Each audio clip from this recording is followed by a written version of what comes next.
Herkese merhaba. Sanal laboratuvarımıza hoş geldiniz. Biliyorsunuz bugün bu analizimizde girişim piramidinin o en kritik, en alt katmanına yani temeline iniyoruz. Fikir ve tohum öncesi aşaması. Her şeyin başladığı o devasa yapıyı ayakta tutacak mimari plan tam olarak burası. Çünkü kabul edelim sağlam bir temel olmadan üzerine inşa edeceğiniz hiçbir şey, hatta o devasa milyon dolarlık yatırımlar bile yapıyı ayakta tutmaya yetmez.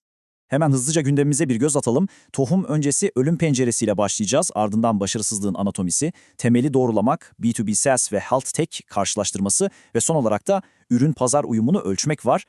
Birinci bölüm. Tohum öncesi ölüm penceresi. Şimdi tohum aşamasında bir girişimin cebine genelde 10.000 ile 1 milyon dolar arası bir fon girer. Başlangıç için harika, değil mi?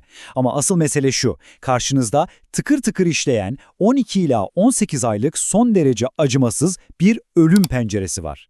Yani elinizdeki o kısıtlı sermaye tamamen buharlaşmadan önce pazarda gerçekten işe yarar, anlamlı bir ivme yakaladığınızı kanıtlamak zorundasınız. Kum saati ters çevrildi ve zamanınız hızla daralıyor. Ve işte o malum çarpıcı rakam %90. İnanabiliyor musunuz? Girişimlerin %90'ı maalesef başarısız oluyor. Veriler bize çok net bir şey söylüyor. Bu kurucu aşamada sıfır hata payınız var. Kesinlikle sıfır. Kaynaklar zaten kısıtlı ve inanın bana dışarıdaki rekabetçi dünya ürünümüze hiç acımayacak. İkinci bölümümüz başarısızlığın anatomisi. Laboratuvarımıza geri dönelim ve biraz otopsi yapalım. Girişim mezarlığına baktığımızda en büyük 3 suçluyu çok net görüyoruz. Girişimlerin tam %42'si, evet %42'si aslında kimsenin istemediği bir çözümü ürettikleri için ölüyor. Düşünsenize 10 emeği. Bunu %29'la nakdin tükenmesi ve %23'le yanlış takım kurmak izliyor. Kurucular genelde kodların çökmesinden korkar değil mi? Ama asıl sessiz katil pazar ihtiyacının olmamasıdır.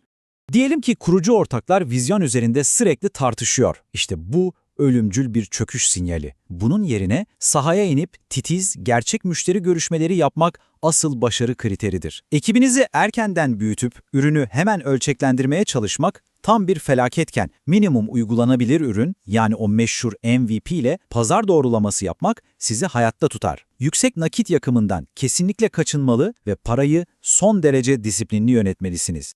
Zayıf bir pazarlama, iş modelini es geçmek veya kullanımı aşırı karmaşık bir ürün piyasaya sürmek, o özenle kurduğunuz mimari yapıyı anında tuzla buz eder.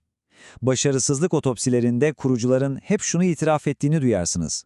Harika bir ürün geliştirdik ama kime nasıl pazarlayacağımızı bilemedik veya sadece büyümeye odaklandık, aslında para kazanacak bir modelimiz bile yoktu.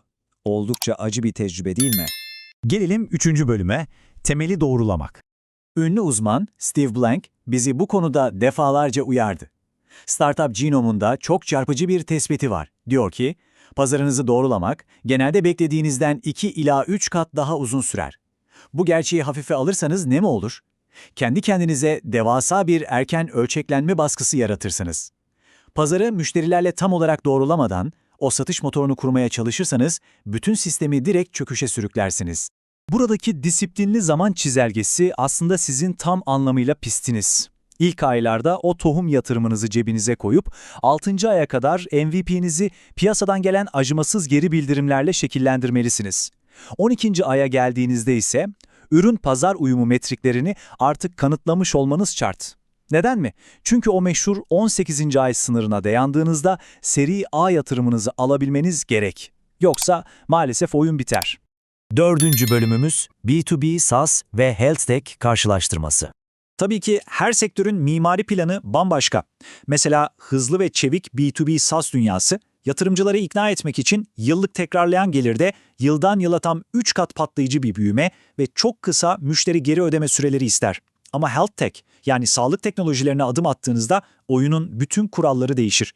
Karşınıza 2 kat daha uzun satış döngüleri ve aşmanız gereken FDA veya HIPAA uyumlulukları gibi devasa yasal engeller çıkar. Buradaki kritik stratejik fark şu, B2B SaaS pazarı çıkış hızında muazzam bir avantaja sahip. Buna karşılık Health Tech'te piyasaya girmek ciddi bir sabır işi. Fakat eğer o acımasız FDA ve HIPAA yönetmeliklerinden sağ çıkmayı başarırsanız bu bürokratik zorluklar bir anda sizin için rakiplerinize karşı aşılmaz bir savunma hendeğine dönüşür. Üstelik müşteri yaşam boyu değeri SaaS'ın neredeyse 2 katıdır. Hiç fena bir takas değil. Ve son olarak 5. bölüm, ürün pazar uyumunu ölçmek. Şimdi yapısal bütünlük testi için şu an Alice'in geliştirdiği o basit ama efsanevi soruya gelelim. Bu soru ürün pazar uyumunun nihai göstergesidir.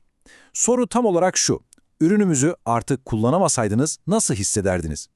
Bu basit soru o kadar güçlü ki müşterilerinizin sadece ne düşündüğünü değil, ürününüzün onların operasyonlarında ne kadar vazgeçilmez, ne kadar kilit bir yer edindiğini doğrudan ölçer.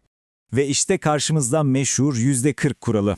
Eğer ankete katılan kullanıcıların %40'ından fazlası ürününüz olmadan çok hayal kırıklığına uğrayacağını söylüyorsa, tebrikler, o sihirli eşiği aştınız demektir.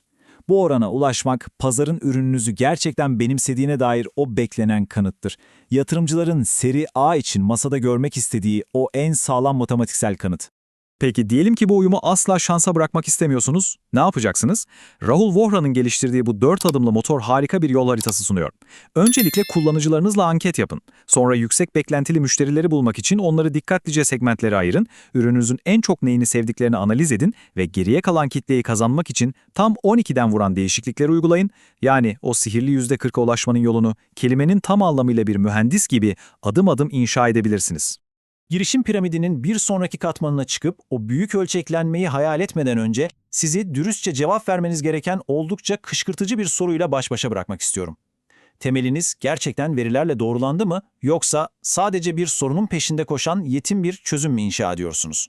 O karanlık ölüm penceresinden sağ çıkıp çıkamayacağınızı işte tam olarak bu soruya vereceğiniz cevap belirleyecek. Bu analizimizden şimdilik bu kadar. Bir sonraki incelememize kadar hazırlıklı kalın, hoşça kalın.